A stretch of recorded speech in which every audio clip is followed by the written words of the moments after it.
Hechos capítulo 3, versículo del 1 al 10. Pedro y Juan subían juntos al templo a la hora novena, la de la oración. Y era traído un hombre cojo de nacimiento, a quien ponían cada día a la puerta del templo, que se llama La Hermosa, para que pidiese limosna de los que entraban en el templo. Cuando vio a Pedro y a Juan que iban a entrar en el templo, les rogaba que le diesen limosna. Pedro con Juan, fijando en él los ojos, le dijo: míranos. Entonces él les estuvo atento, esperando recibir de ellos algo. Mas Pedro dijo: no tengo plata ni oro, pero lo que tengo te doy. En el nombre de Jesucristo de Nazaret, levántate y anda. Y tomándole por la mano derecha, le levantó, y al momento se le afirmaron los pies y los tobillos. Y saltando, se puso en pie y anduvo, y entró con ellos en el templo, andando y saltando y alabando a Dios. Y todo el pueblo le vio andar y alabar a Dios, y le reconocían que era el que se sentaba a pedir limosna a la puerta del templo La Hermosa. Y se llenaron de asombro y espanto por lo que le había sucedido. Padre, te damos gracias por tu palabra.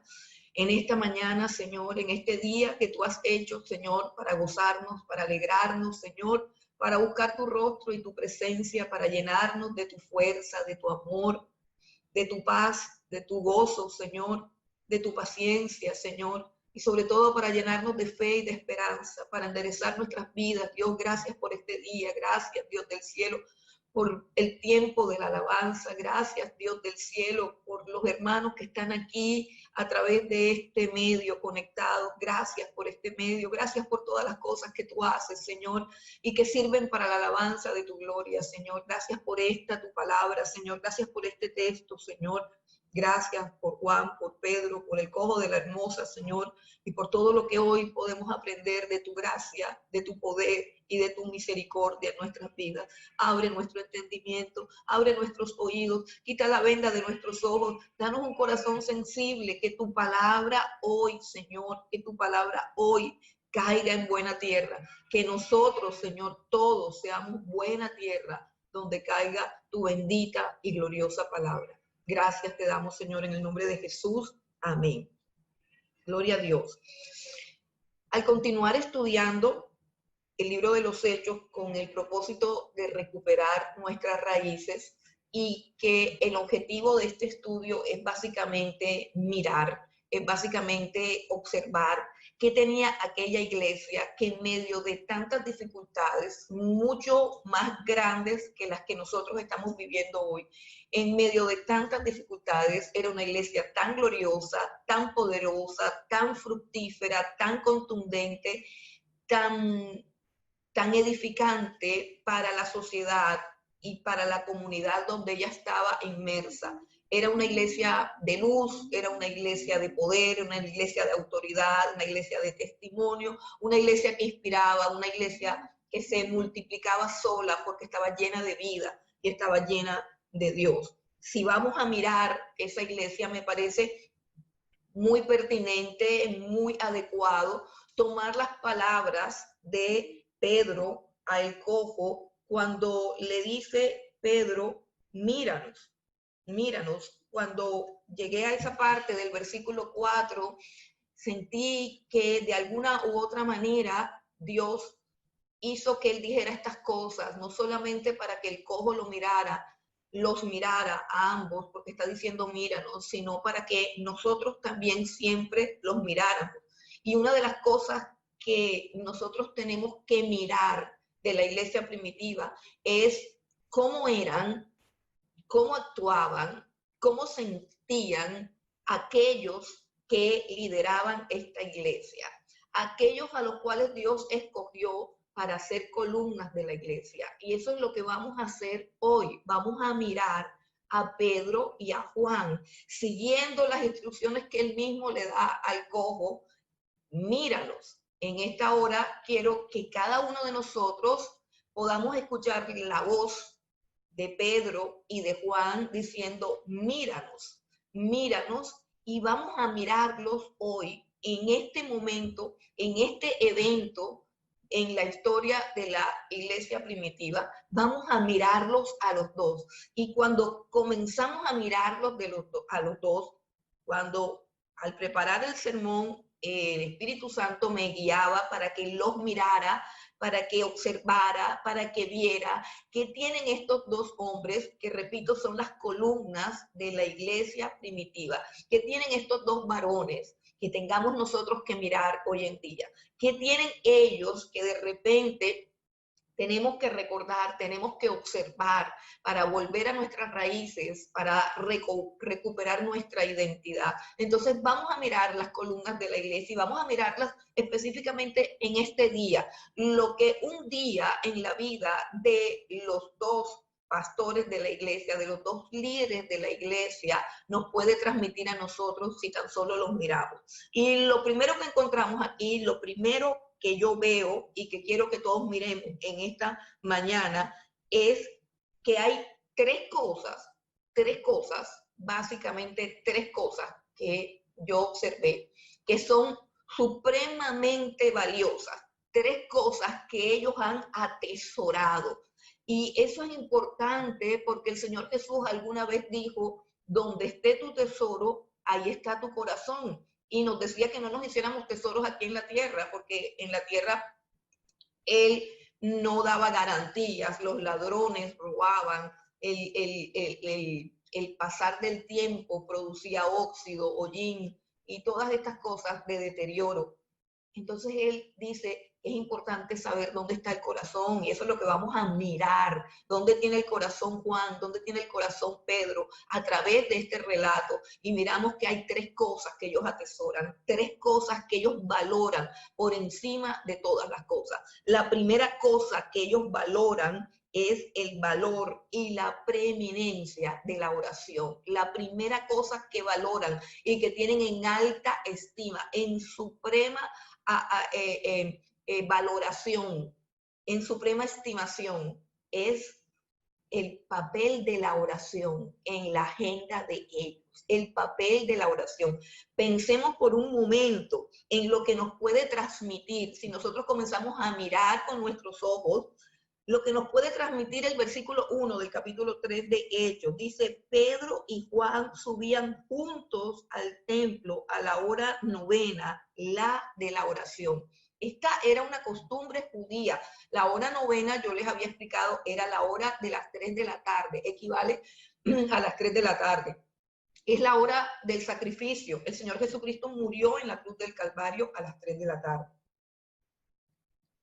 Entonces, cuando miramos con detenimiento esto y los miramos a los dos, vamos a mirar primero quiénes eran ellos dos.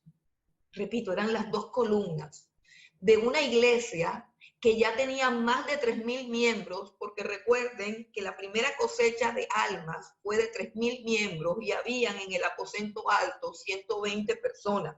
Pero si vamos al versículo anterior, el 47 del capítulo 2, dice que el Señor añadía cada día a la iglesia a los que habían de ser salvos. Así que podemos decir, sin lugar a dudas y sin temor a equivocarnos o en caer en las exageraciones en las que normalmente nosotros caemos, que ellos son las dos columnas, los dos pilares de una iglesia que tiene más de 3,000 miembros. Y pensemos qué clase de miembros son los que hay en esa iglesia. Miembros que están dispuestos a vender sus pertenencias para suplir la necesidad de los pobres. Miembros que comparten su vida con sencillez y con alegría de corazón.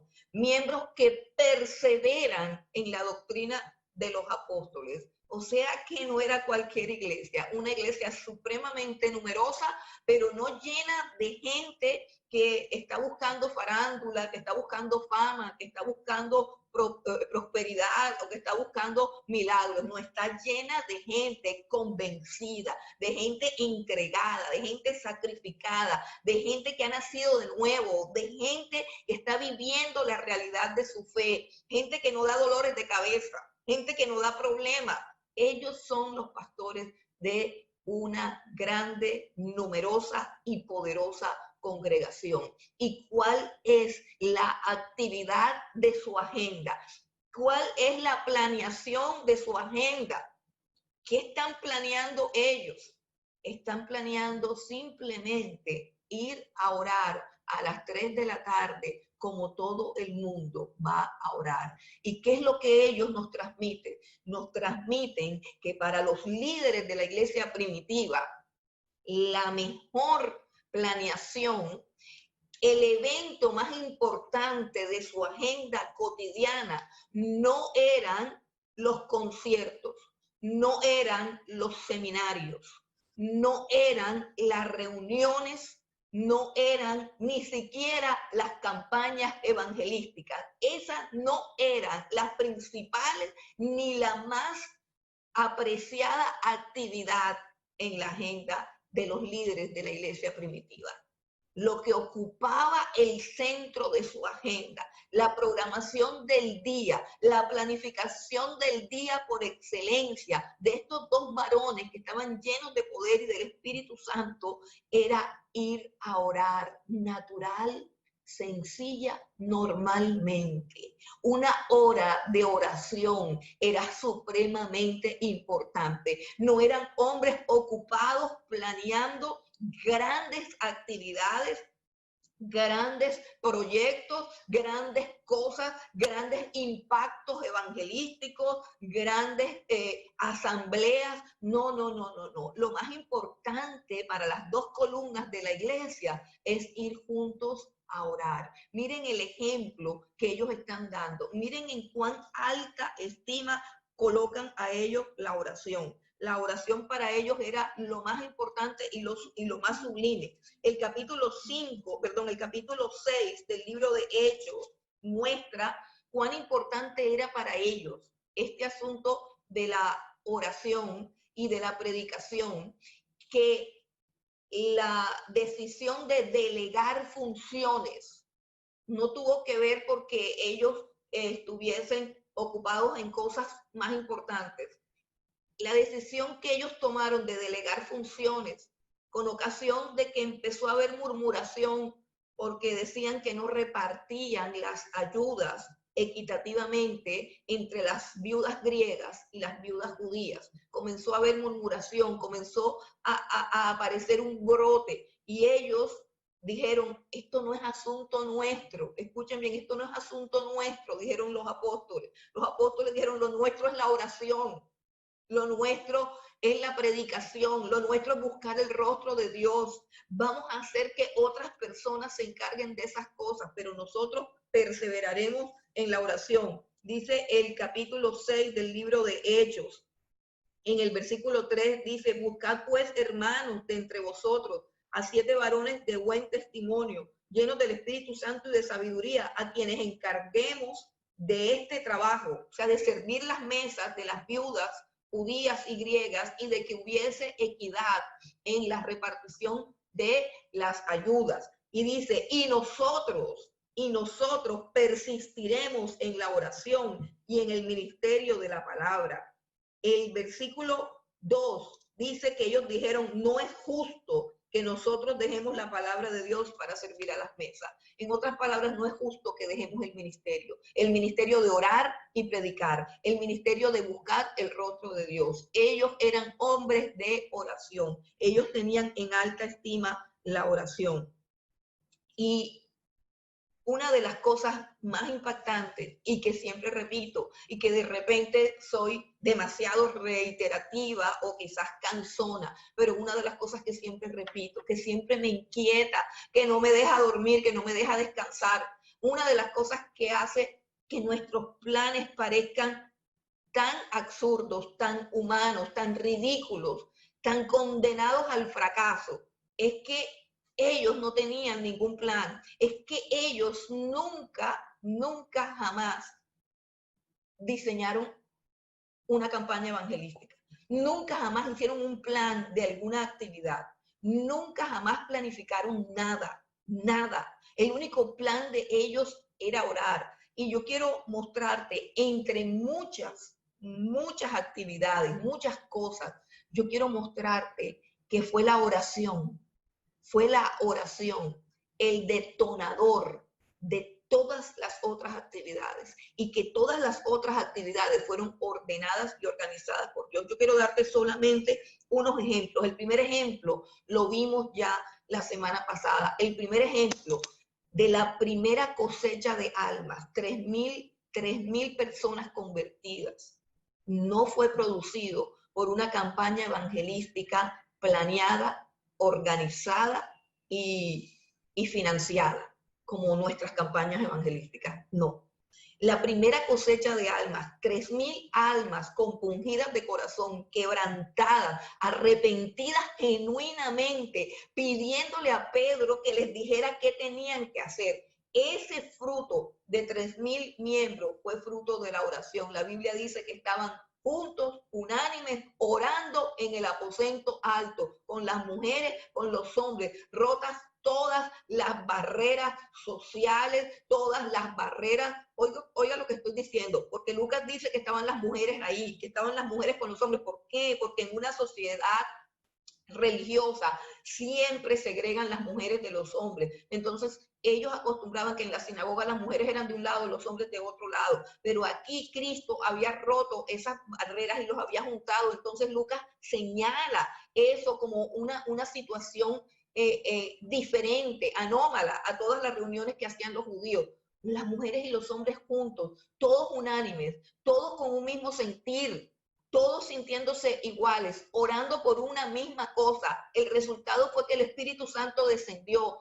Todo lo demás fue agenda divina. El estruendo hizo que la gente se agolpara. Pero ¿qué originó todo? La oración. Estaban juntos, unánimes, orando. Y aquí tenemos el segundo encuentro, o digamos, la segunda campaña evangelística, no programada por ellos, sino programada en el cielo por el Dios soberano que ha predestinado quienes han de ser salvos. Ese Dios soberano es el que organizaba, es el que planificaba todas las campañas y es el que las llenaba de fruto y las llenaba de poder. Esta es simplemente la agenda de los dos líderes de la iglesia. ¿Cuál es la agenda? Pedro le dice a Juan, Juan, van a ser las 3, vamos al templo a orar. Esa es la agenda. Ese es el plan. Van a ser las 3, vamos al templo a orar. Qué cosa tan sencilla, qué cosa tan elemental para las dos columnas de la iglesia primitiva. Vamos al templo, van a ser las 3, vamos a orar. De esa planificación, de ese evento agendado en el corazón, colocado como una prioridad en sus vidas, es que brota toda el plan de Dios, toda la soberanía de Dios, todos los eventos de Dios llegan a la puerta, ven el cojo, el Señor llena sus corazones, el Señor se glorifica con poder, el Señor hace un milagro, la gente se agolpa para escuchar, el Espíritu Santo de Dios está en Pedro, no porque él se programó ese día, sino porque él programa ser lleno del Espíritu todos los días. Pedro no programa ser lleno del Espíritu cuando le toca predicar. Pedro no conoce esas agendas religiosas que nosotros manejamos. Me voy a meter en ayuno y oración porque el domingo me toca la intercesión. Me voy a meter en ayuno y oración porque este miércoles tengo una reunión de caballeros. Me voy a meter en ayuno y oración porque este día voy a predicar. Ellos no manejaban su vida espiritual así, ellos no manejaban su ministerio así. Ellos decían, hoy necesito ser lleno de su espíritu, hoy necesito su presencia, hoy necesito orar, hoy necesito escuchar su palabra, hoy necesito aprender más de él. Así que ellos estaban permanentemente preparados, estaban permanentemente llenos del Espíritu Santo y llenos de la palabra de Dios. ¿Quién ordenó todas las cosas? ¿Quién organizó esta campaña evangelística? Que si vamos al capítulo 4 y leemos el versículo 4, te invito al capítulo 4, versículo 4, por un segundo solamente, para que veas cuál fue el resultado de que ellos decidieran ir al templo a orar a las 3 de la tarde. Este es el resultado de una reunión de oración. Este es el resultado de que las columnas de la iglesia primitiva decidieran ir a las 3 de la tarde a una hora de oración. Este es el resultado. Dice Hechos 4:4. Pero muchos de los que habían oído la palabra, ¿cuál palabra? La que le tocó predicar cuando se agolparon. Pero muchos de los que habían oído la palabra creyeron. Y el número de los varones, y nuevamente están contando solamente a los varones, el número de los varones era como 5,000. O sea que podemos decir 5,000 familias, hermanos, 5,000 familias convertidas a Cristo, porque las columnas de la iglesia decidieron ir a las 3 de la tarde a orar. Cuán preciosa y poderosa era la oración. Y esta es solamente la segunda campaña evangelística, repito, planeada por Dios, organizada por Dios, sin consultar a sus líderes, simplemente sus líderes tienen que obedecer, ir a su presencia a orar. Es la segunda campaña evangelística que relata Lucas, no sabemos si hubo otras. En el capítulo 10 del libro de Hechos, no lo vamos a leer todo, se lo voy a dejar de tarea, que leas en el capítulo 10 una historia impresionante de cómo la iglesia primitiva trasciende los límites del judaísmo y la iglesia y el evangelio llegan al pueblo gentil, al pueblo romano. Resulta que había un hombre llamado Cornelio. En el capítulo 10 dice que hay un hombre llamado Cornelio, es un hombre que tiene temor de Dios, es un hombre que hace ayunos, es un hombre que hace oraciones, pero no ha conocido a Cristo todavía. Este hombre sabe que el Dios de los judíos es el Dios verdadero, es un hombre piadoso, es un hombre temeroso de Dios, pero no ha encontrado la gloria de Dios en Cristo Jesús, no ha encontrado la salvación, la vida eterna, no ha encontrado el nacer de nuevo, no ha encontrado la libertad todavía. Él simplemente es un hombre piadoso que ora y ayuna. En el capítulo 10 del libro de Hechos está este hombre, Cornelio, es un hombre importante del gobierno romano, un hombre supremamente importante y poderoso. Tiene una familia grande, tiene un equipo de personas que trabajan para él. Y este hombre es un hombre que aprecia mucho la oración y aprecia mucho el ayuno. Estando en ayuno y en oración, Dios le da una visión.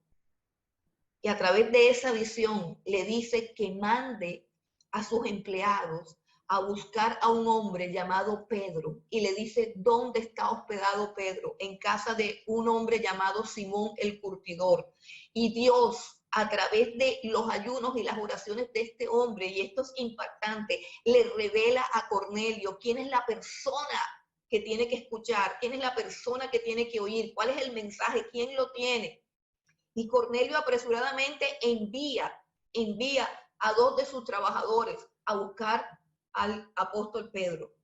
Pero también dice la Biblia que como a las 12 del día, como a la hora sexta, a las 12 del día, Pedro subió a la azotea de su casa para orar. Y estando orando, mientras su esposa le preparaba la comida allá abajo, él estaba en la azotea orando y la Biblia dice que él tuvo una visión en medio de la oración. En esa visión, él veía como en una alfombra habían animales inmundos, como culebras, como serpientes, animales no permitidos para comer, y una voz del cielo que le decía, mata y come. Esta señal era la señal que Pedro necesitaba para entender en su cabecita llena de prejuicios religiosos que los gentiles, los incircuncisos, los que no seguían la dieta rigurosa de la purificación judía, también habían sido llamados a la salvación. También habían sido escogidos por Dios para que participaran del evangelio y de su espíritu y de su gracia. Y este Pedro entiende la visión y Dios le dice, hay 2 hombres que se están acercando, no te niegues a ir con ellos, tienes que acompañarlos. Y todo esto fue producto de la oración. No fue el plan de Cornelio, No fue el plan de Pedro. Pedro en oración escuchó la voz de Dios. Pedro en oración tuvo una revelación de Dios. Y Pedro sale. ¿Sabes que él, si no es por esta visión, él no hubiera ido con esos dos hombres romanos, no hubiera ido, y menos a la casa de otro hombre romano incircunciso, pero por obediencia, por revelación, porque la oración trae luz, porque la oración quiebra las cadenas, porque la oración rompe los prejuicios, porque la oración ensancha el corazón del hombre y ensancha la visión mezquina de las personas que no creen, de las personas que discriminan a los seres humanos. Entonces, él entra a la casa de Cornelio receloso, miedoso, pero Cornelio le cuenta lo que pasó y él comienza a juntar las fichas del rompecabezas y comienza a predicar. Cornelio, advertido por Dios, ha invitado a toda su familia, ha invitado a todos sus vecinos, y en la casa de Cornelio nace la primera iglesia gentil, la primera iglesia no judía. Es ahí en la casa de Cornelio donde a los del camino, a los seguidores de Jesús, a los discípulos de Jesús, comienzan a llamarle cristianos. En ese momento, el cristianismo rompe las barreras de la religiosidad judía y avanza, el reino de los cielos avanza. Pero, ¿cuál fue el plan? El plan de Pedro fue orar y el plan de Cornelio fue orar. Orar y ayunar. Ambos estaban orando, ambos estaban ayunando. También quiero decirte, en el capítulo 13, ese creo que lo podemos leer porque es un poco cortico. En el capítulo 13, si tú te preguntas, ¿cómo comenzaron los viajes misioneros de Pablo? ¿Será que Pablo y Bernabé se pusieron de acuerdo y se sentaron y dijeron, oye, ¿cómo vamos a hacer para evangelizar a la gente? No, no, no. La actividad más importante era orar y buscar el rostro de Dios. Y mira cómo dice Hechos, capítulo 13. Hechos, capítulo 13. Podemos leer del 1 al 3. Dice, había entonces en la iglesia que estaba en Antioquía, o sea, ¿se acuerdan? Antioquía es la iglesia que nació en la casa de Cornelio, la iglesia gloriosa de los gentiles. Dice, había entonces en la iglesia que estaba en Antioquía profetas y maestros. Miren qué poderosa la iglesia que nació simplemente de un momento de oración y de ayuno. Había profetas y maestros, Bernabé, Simón, el que se llamaba Níger, Lucio de Cirene, Manaén, el que había sido criado junto con Herodes el tetrarca. Fíjense que había gente importante, y Saulo. ¿Qué están haciendo? Versículo 2. Ministrando estos al Señor, todos estaban ministrando al Señor, ministrando estos al Señor y ayunando. ¿Cómo ministraban al Señor? Con oración, con ayuno, con alabanza, con la exposición de la palabra. Ministrando estos al Señor y ayunando, dijo el Espíritu Santo, apartadme a Bernabé y a Saulo para la obra a que los he llamado. ¿De quién fue el plan? De Dios. Dijo el Espíritu Santo, estando en oración, estando en ayuno, dijo el Espíritu Santo, apártenme a Bernabé y a Saulo para la obra a la que los he llamado. Versículo 3.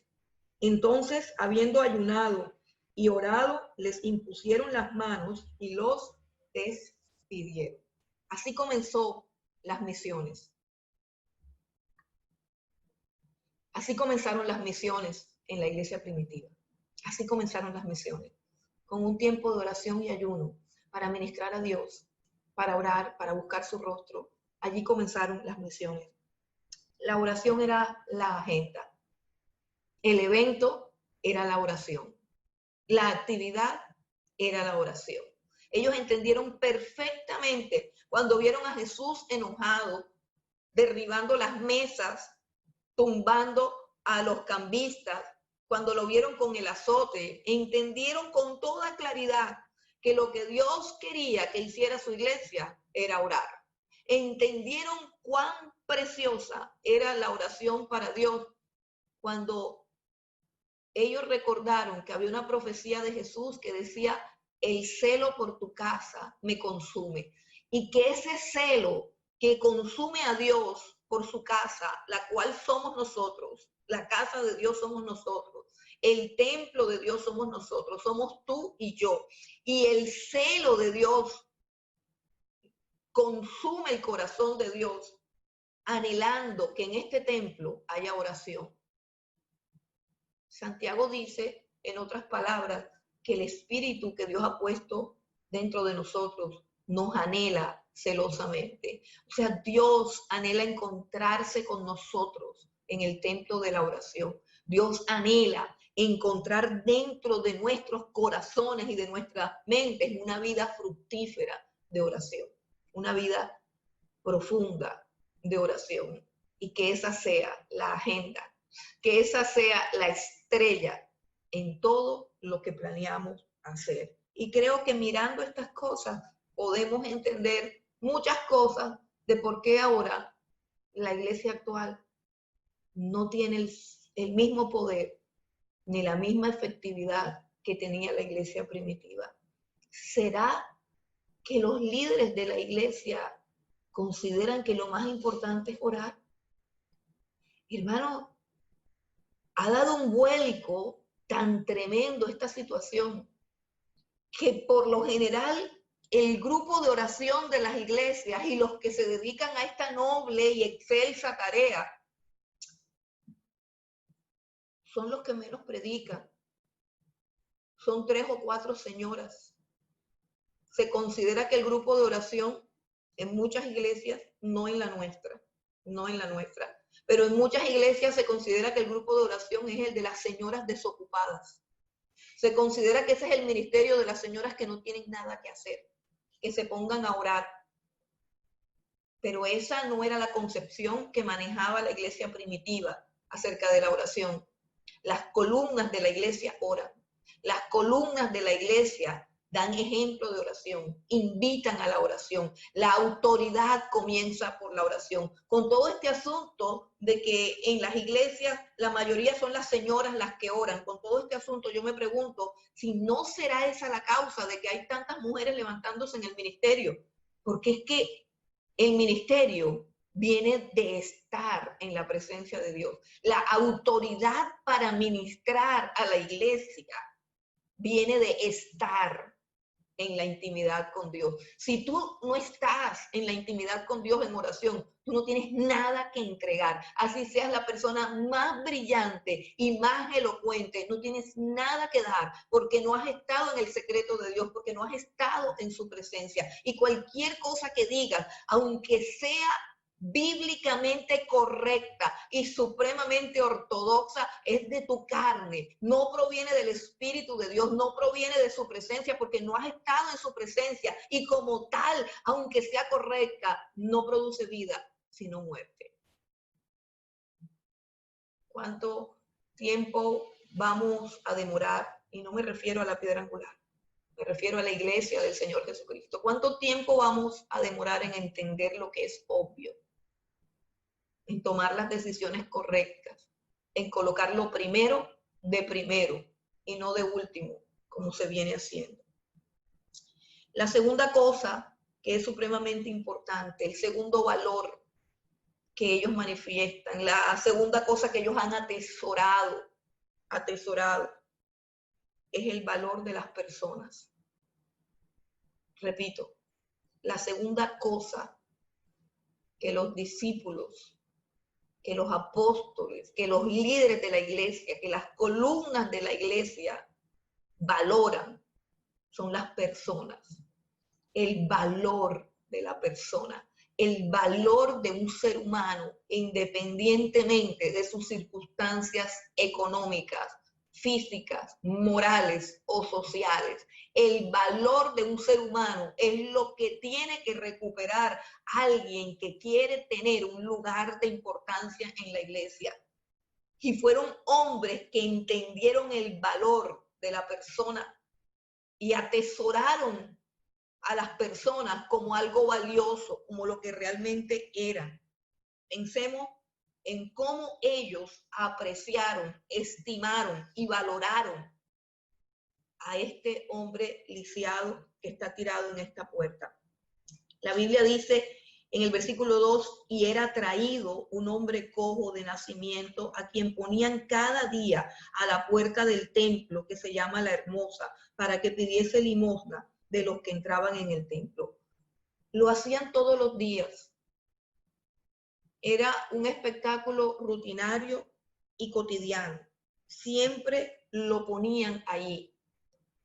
Dice lo ponían y está hablando de unos terceros. Es decir, que hay un grupo de personas o unas personas que han hecho un negocio con la desgracia de este hombre. Este hombre nació lisiado de sus piernas. Dice que es cojo de nacimiento. Y hay un grupo de personas que han explotado la miseria de este hombre y lo colocan allí a pedir limosna. Este hombre ha perdido su dignidad. Este hombre no tiene esperanza. Este hombre es utilizado por otros. Este hombre se ha rebajado tanto, que él ya no mira a nadie, simplemente está ahí tirado.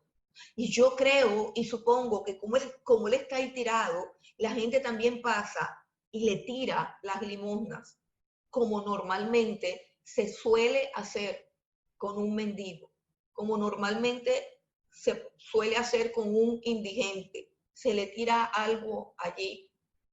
Y las personas pasaban y pasaban. Algunos quizás daban, otros no, pero tenían que dar. Desde el momento que lo ponían todos los días en esa puerta, era porque el negocio para aquellos explotadores, para aquellos infames que se estaban enriqueciendo de su desgracia, el negocio era bueno y por eso lo colocaban todos los días allí.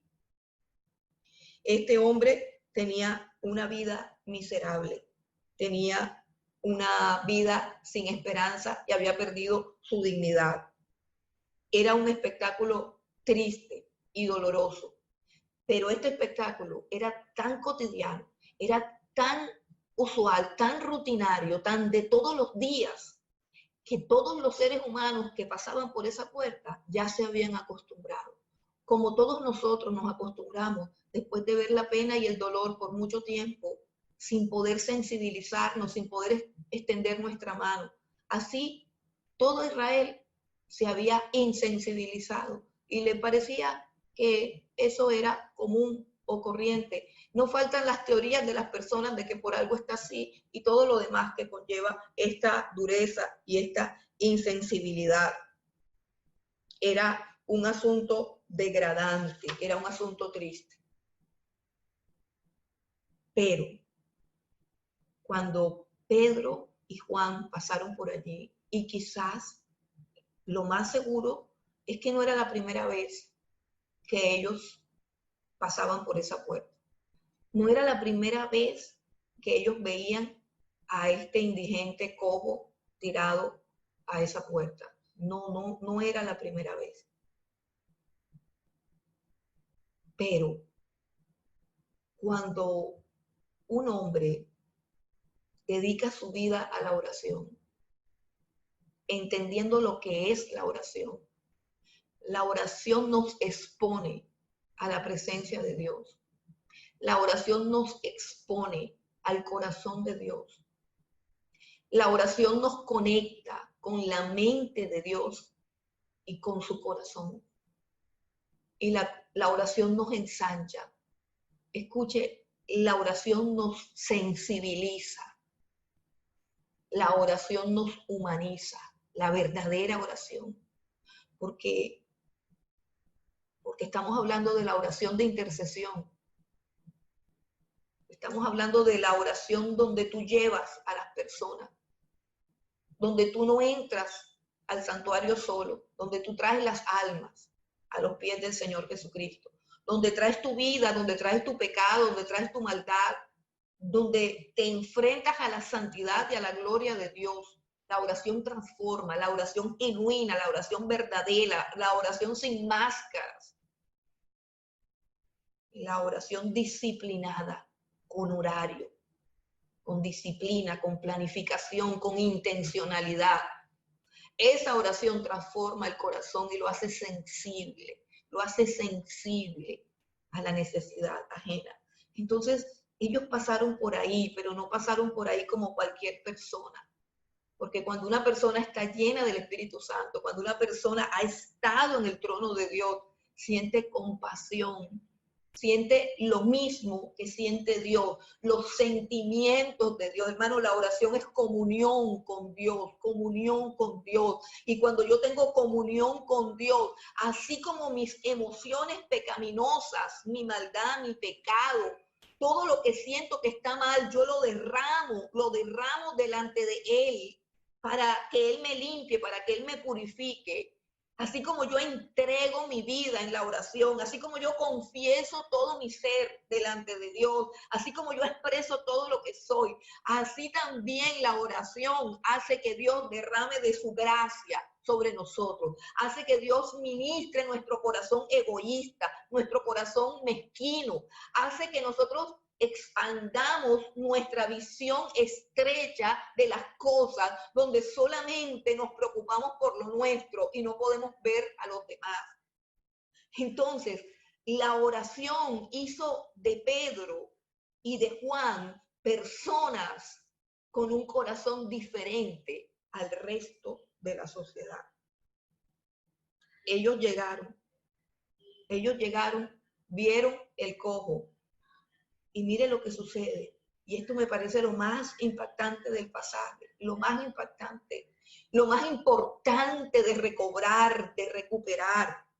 Dice el versículo 4, léelo conmigo, dice: Pedro con Juan, fijando en él los ojos, le dijo: míranos.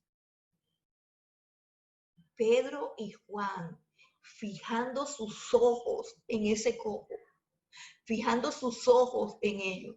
Un hombre con la mirada perdida, un hombre con la mirada extraviada, un hombre humillado, avergonzado, que no podía ni levantar su rostro. Pero Pedro le dice: míranos, míranos. Queremos verte a la cara, queremos mirarte a los ojos y queremos que tú nos veas a nosotros. Hermano, no sé si te ha pasado, porque vivimos en una sociedad completamente deshumanizada. Pero no sé si te ha pasado que te acercas a un mostrador, a un estante, a una oficina, dices algo y la persona encargada de atenderte ni siquiera te mira, ni siquiera levanta su mirada para mirarte. No es eso supremamente humillante. No es el más grande de los desprecios que ni siquiera te miren. Creo que es peor que cualquier ataque. Creo que es peor que cualquier ofensa. Creo que es peor que cualquier herida. Creo que es la más grande señal de desprecio que ni siquiera mires a una persona que tienes enfrente. El negar la mirada es negarlo todo. Y vivimos en una sociedad donde ya no nos miramos siquiera. Vivimos en una sociedad que no ve más allá de sus narices, que no siente más allá de sí misma y que no le importa al otro. Vivimos en una sociedad que ignora, que segrega. Vivimos en una sociedad con el corazón endurecido porque no sabe orar, porque no sabe buscar el rostro de Dios, porque no tiene comunión con Dios. Y si no tenemos comunión con Dios, no tenemos comunión con nuestros hermanos. Si alguno está en luz, dice Juan, si alguno está en la luz, como Dios está en luz, tenemos comunión los unos con los otros.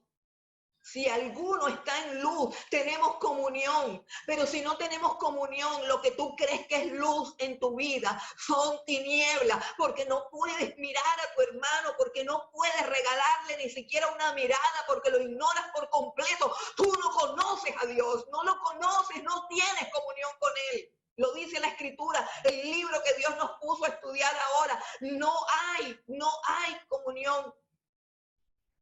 Si ignoras a tu hermano, si ni siquiera lo puedes mirar, si ni siquiera puedes mirar su rostro. Y Pedro le dice a este hombre: míranos, porque ellos lo están mirando. Pero me imagino yo que por su miseria, por su vergüenza, por su desesperanza, por su ruina mental, emocional, espiritual, física, no puede levantar la cara. Es la primera vez que a este hombre alguien le dice, míranos. Es la primera vez que a este hombre le dicen que él es una persona que ellos quieren mirar. Te has encontrado con los ojos de alguien para poder ver lo que esa persona siente.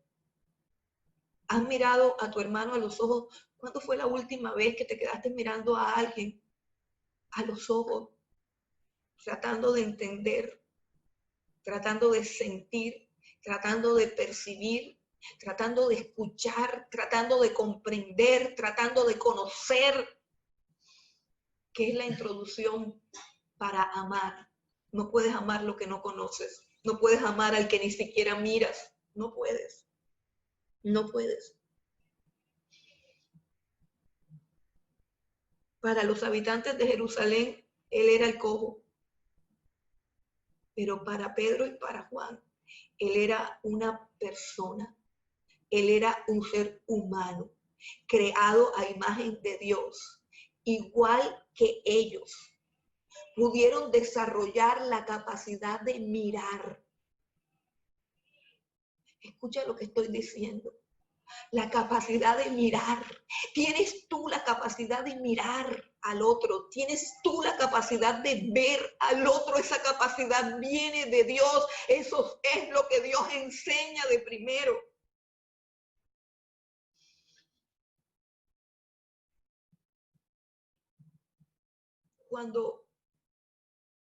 Cuando conoces a Dios, cuando recibes el Espíritu de Dios, cuando Dios te reconcilia consigo mismo, te reconcilia con la humanidad, te reconcilia con el otro, te reconcilia. El ministerio de Dios se llama el ministerio de la reconciliación. Y es porque podemos ver al otro y podemos sentir su dolor, podemos percibir más allá de las apariencias, podemos percibir más allá de las caretas, de las máscaras. Nuestro sentido se agudiza porque hemos estado con Dios. Podemos discernir al otro, podemos ser sensibles, podemos mirar. Aprendieron a mirar a los hombres, aprendieron a mirar a las personas. Pudieron percibir un hilo común que une a toda la humanidad y que nos hace exactamente iguales. No importa si estás bien vestido y bien perfumado, o si apestas de miseria y de abandono. No importa la marca de tus zapatos. No importa si estás peinado o despeinado. Cualquier persona enfrente de ti, en cualquier circunstancia en la que estés, un ser humano igual a ti, unido a ti por una misma sangre. Dice el libro de Hechos de los Apóstoles en el capítulo 7, en el capítulo 17, no lo busquen, es un discurso del apóstol Pablo. Hechos 17 dice que el Dios que hizo los cielos y de la tierra, de una misma sangre ha hecho todo el linaje de la tierra. De la sangre de Adán hizo todo el linaje de la tierra. Somos humanos. Estamos unidos por una sola sangre, por un mismo creador.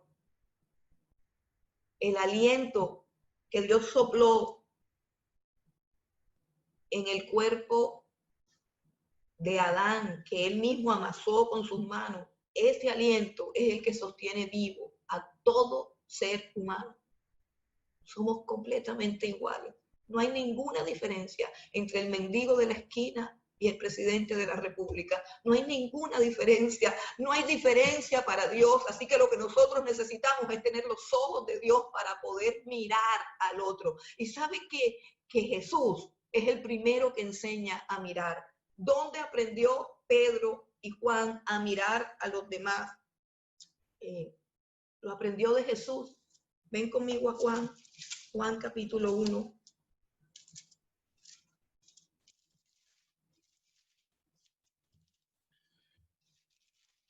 Juan capítulo 1, versículo 40. Juan capítulo 1, versículo 40 dice, Andrés, hermano de Simón Pedro, era uno de los que habían oído a Juan y habían seguido a Jesús. Se refiere a Juan el Bautista. Este halló primero a su hermano Simón, o sea, Pedro, y le dijo, hemos hallado al Mesías, que traducido es el Cristo, y le trajo a Jesús. Y mire lo que dice el versículo 42, lo puede subrayar, son las palabras más preciosas. Dice, y le trajo a Jesús, y mirándole Jesús dijo, tú eres Simón, hijo de Jonás, tú serás llamado Cefas. Mire qué lindo. Dice, Jesús lo miró a los ojos y le dijo, tú eres Simón, con su propio nombre, y serás llamado Cefas. Tienes una vida que yo conozco, tienes un futuro que yo conozco. Se lo dijo mirándole a los ojos. Y mira cuando llama a Natanael, dice el versículo 45, Felipe halló a Natanael y le dijo, hemos hallado a aquel de quien escribió Moisés en la ley, así como los profetas, a Jesús, el hijo de José de Nazaret. Natanael le dijo, ¿de Nazaret puede salir algo de bueno? Y le dijo Felipe, ven y ve.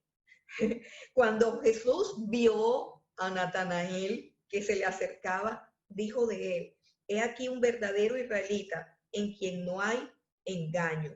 Le dijo Natanael, ¿de dónde me conoces? Respondió Jesús y le dijo, antes que Felipe te llamara, cuando estabas debajo de la higuera, te vi. Aprendemos a mirar a los demás cuando nos damos cuenta que Jesús nos ha mirado a nosotros. Aprendemos a mirar a los demás cuando sentimos la mirada de Jesús, cuando descubrimos que Él es, como lo llamó Agar la egipcia, no sé cuántos recuerdan a Agar la egipcia, la mujer que Sara y Abraham utilizaron como para tener un bebé, la usaron como una probeta. Para poder tener un hijo. Y luego empezaron a humillarla, y luego empezaron a maltratarla, y entonces esta mujer huyó al desierto, pero Dios la vio. Y aunque ella había escuchado del Dios de Abraham, lo que más le impactó a esta mujer es que Dios la pudiera ver. Y le puso a Dios por nombre, el viviente que me ve. Ese es uno de los nombres de Dios. El Dios que me ve, el Dios que me ve, el Dios que me mira a los ojos, el Dios que me ha puesto nombre. Y cada ser humano que está a mi alrededor, sea en esta iglesia, sea en mi casa, sea en mi barrio, sea en mi trabajo, sea en la calle, cuando me detengo en un semáforo, hay personas que debo mirar a los ojos. Hay personas que debo ver, porque Dios nos llama a que nos miremos a los ojos. El plan de Dios es humanizarnos. El plan de Dios es sensibilizarnos.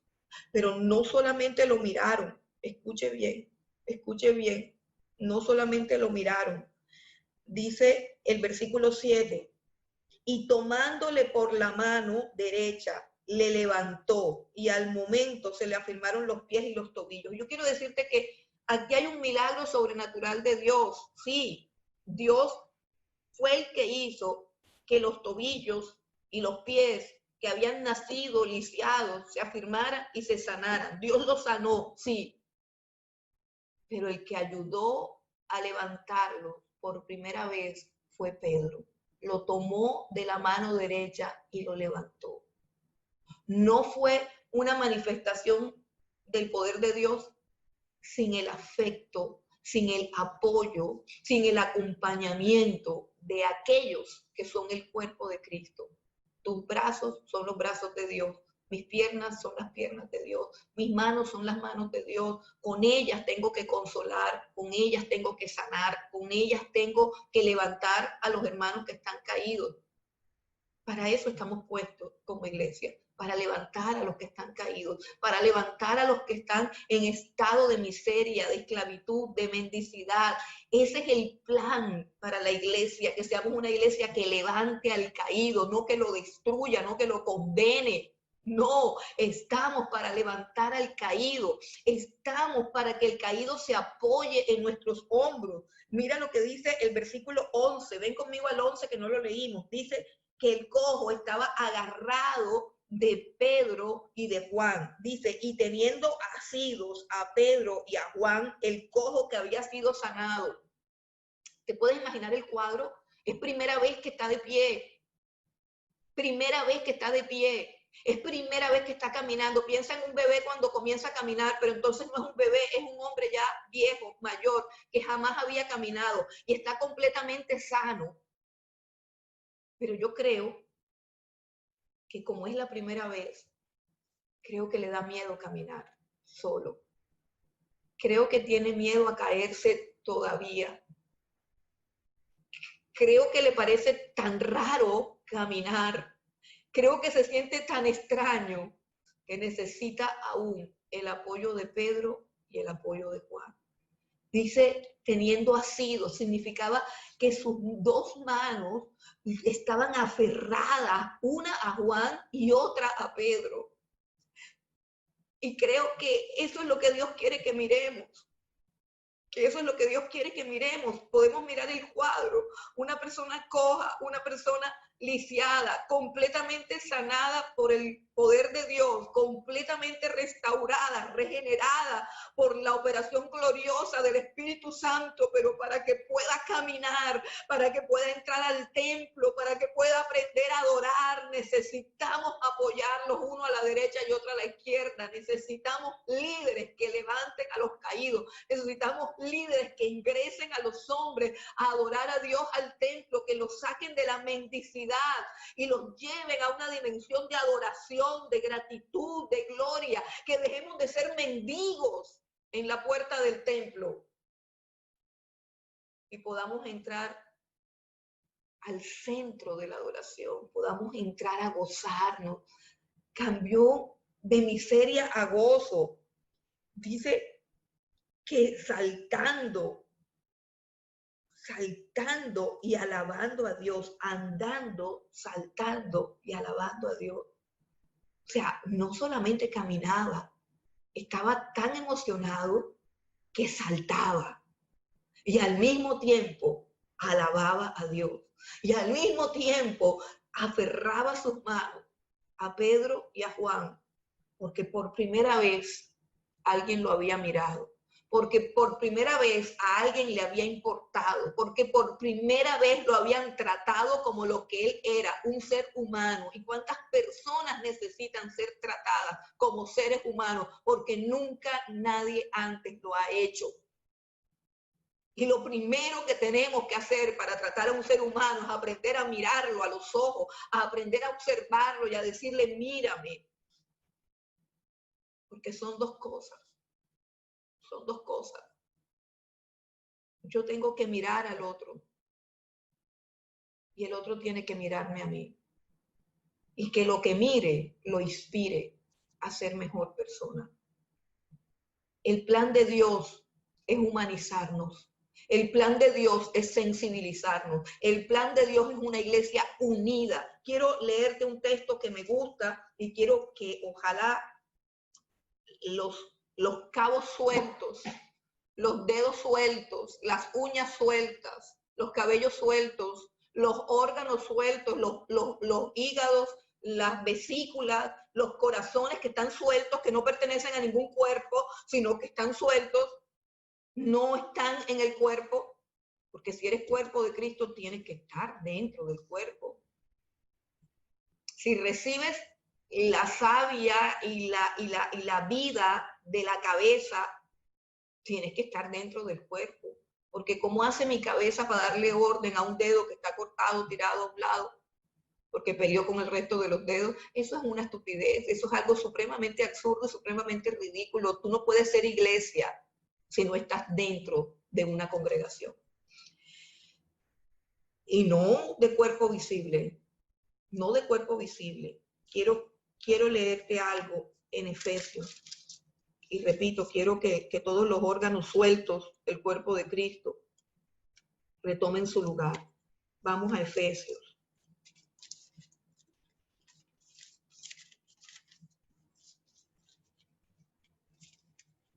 Efesios capítulo 4.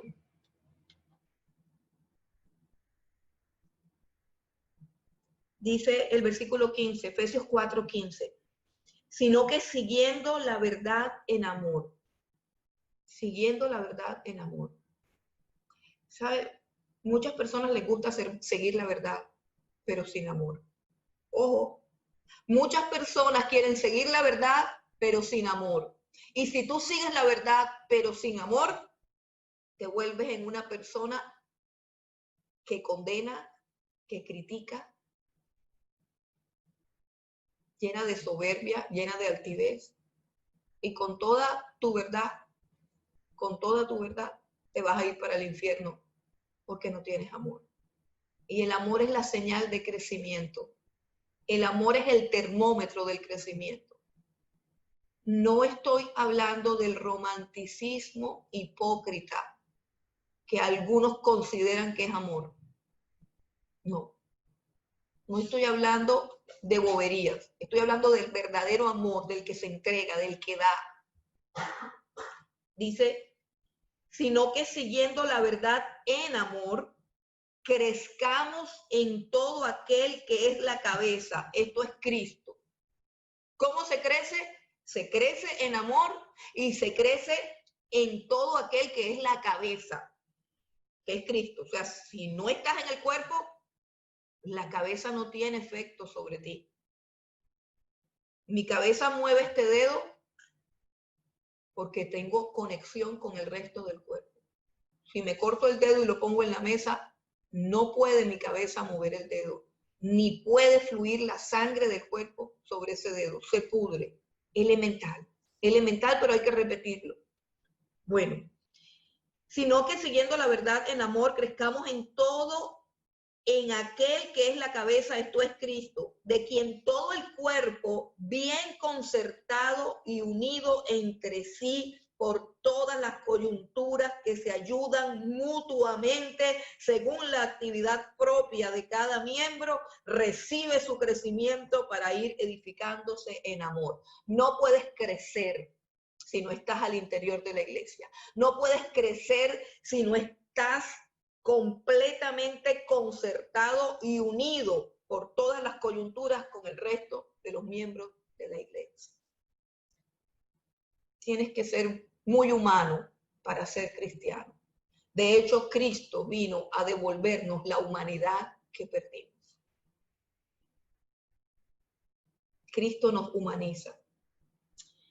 Hermano, pero el plan de las tinieblas es exactamente lo completo. Deshumanizarnos,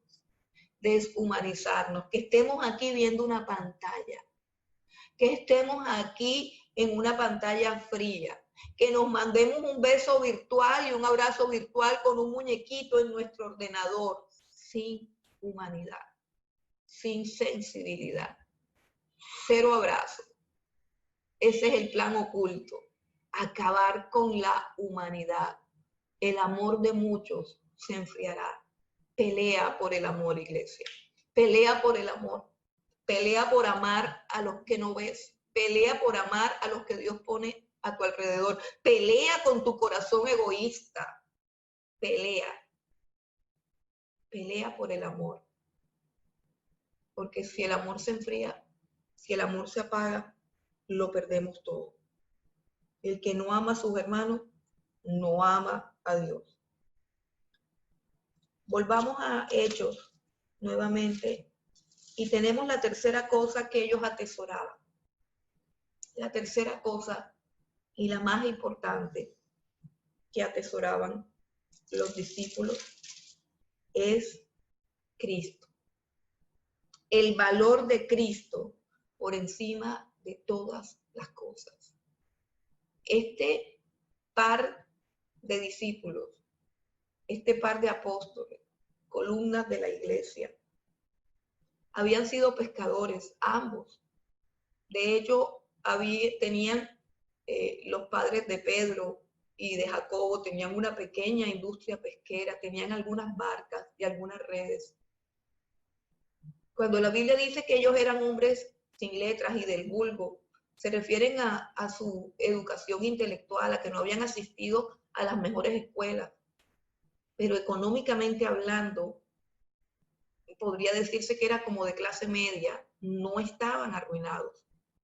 Ellos tenían una forma de vida que era relativamente buena porque vivían en la ciudad de Capernaum, que era un puerto, y la pesca era algo supremamente bueno en Capernaum porque estaba a orillas del lago que tenía multitudes de peces. Entonces, ellos no eran personas pobres, no eran personas con carencias o con limitaciones, eran personas humildes, eran personas vulgares y corrientes, sí, pero ellos no estaban mal económicamente. Y pudieron ver a través de todos los milagros del Señor Jesucristo, pudieron ver en su experiencia con Jesús una oportunidad para enriquecerse. Si podemos recordar la pesca milagrosa, el día en que supuestamente Pedro tenía un día malo, no pescamos nada, ¿cierto? Y estaba limpiando las redes, Jesús se le acercó y le dijo, boga mar adentro, y luego hizo que todos los peces del mar de Galilea saltaran a su red y casi se hunde la barca de Pedro. Él pudo haber pensado que era muy productivo seguir al Señor. Él pudo haber pensado que era muy bueno ser cristiano por aquello del dinero. Él ha podido enamorarse de todas las bendiciones materiales que Jesús podía representar, como el día en que de manera imprudente dijo que tenían que pagar unos impuestos que no les correspondía, y Jesús dijo, ve al mar, pesca algo, y el primer pez que pesques, entonces le abres la boca y vas a encontrar ahí una moneda que te va a alcanzar para pagar los impuestos tuyos y los míos. Pedro tuvo la oportunidad de enamorarse del dinero, como todos los falsos profetas y falsos pastores se han enamorado del dinero más que de Cristo, más que del evangelio, más que de la palabra, y se enamoraron del dinero. Él tuvo la oportunidad más que todo. Pero Pedro aprendió a valorar a Cristo por encima de todas las cosas materiales. Empezó a entender a través de toda la gloria y de todas las manifestaciones gloriosas de Jesús, empezó a entender que el tesoro más grande del universo era conocer a Jesús, era tenerlo a Él. Cuando Pedro le dice a este cojo, míranos, está diciendo, mira quiénes somos. Mira quiénes somos, míranos a nosotros, míranos, no tenemos plata, no tenemos oro, pero tenemos una riqueza tan grande que te la podemos legar a ti sin que ella se acabe, sin que ella se disminuya. Lo que nosotros tenemos no te lo puede dar ni el más rico de los hombres. Lo que nosotros te podemos dar es muchísimo más valioso que todas las monedas y todas las migajas que has recogido durante toda tu vida, tú y todos los mendigos de Jerusalén. Ninguno ha recogido lo que nosotros te podemos ofrecer hoy. No tengo oro ni plata, lo que tengo. Y no lo dice como si fuera cualquier cosa. De lo que tengo te doy. Pedro y Juan están llenos de un nuevo sentimiento de riqueza, de plenitud, de satisfacción, de dignidad, un nuevo sentimiento que viene de poseerlo todo en la vida, porque el que tiene a Cristo lo tiene todo. La Biblia dice que nosotros estamos completos en Él, que Él es el tesoro escondido por el cual vale la pena abandonarlo todo. El tesoro escondido de aquel hombre que vendió todo lo que tenía para comprar ese campo. Él es la perla preciosa de aquel mercader que vendió todo lo que tenía para comprar esa perla. Y Pedro lo tiene. Pedro lo tiene, le dice, no, no tengo plata, no tengo oro, eso es baratija, eso es basura, eso no te va a cambiar la vida, yo tengo un tesoro más grande, yo tengo un tesoro glorioso, yo tengo a Cristo. Miren, el apóstol Pablo recoge el mismo sentir en 2 de Corintios, capítulo 6. Me encanta este pasaje, pero vamos a leer solamente un versículo, 2 de Corintios, capítulo 6, versículo 10. Dice el apóstol Pablo, como entristecidos, porque a veces pasan cosas tristes, como entristecidos, mas siempre gozosos. El gozo del Señor es nuestra fortaleza. Como pobres, mas enriqueciendo a muchos. Como pobres, mas enriqueciendo a muchos. Como no teniendo nada, mas poseyéndolo todo. Nuestro Padre es Dios, el dueño del universo. Nosotros somos herederos de Dios y coherederos con Cristo. Nuestra riqueza, dice la Escritura, es inescrutable. Todas las riquezas de la gloria y del conocimiento de Dios en su Hijo Jesucristo son nuestras. Los dones, la unción, la sabiduría, la gloria, el poder y la autoridad son nuestros. Por eso Pedro le dice, de lo que tengo, te doy. De lo que tengo, te doy. Él podía compartir su riqueza. Y esta era la verdadera riqueza que podía levantar al cojo, que podía libertarlo y que podía hacerlo feliz. Somos inmensamente ricos, porque un día también Jesús pasó a nuestro lado y nos miró.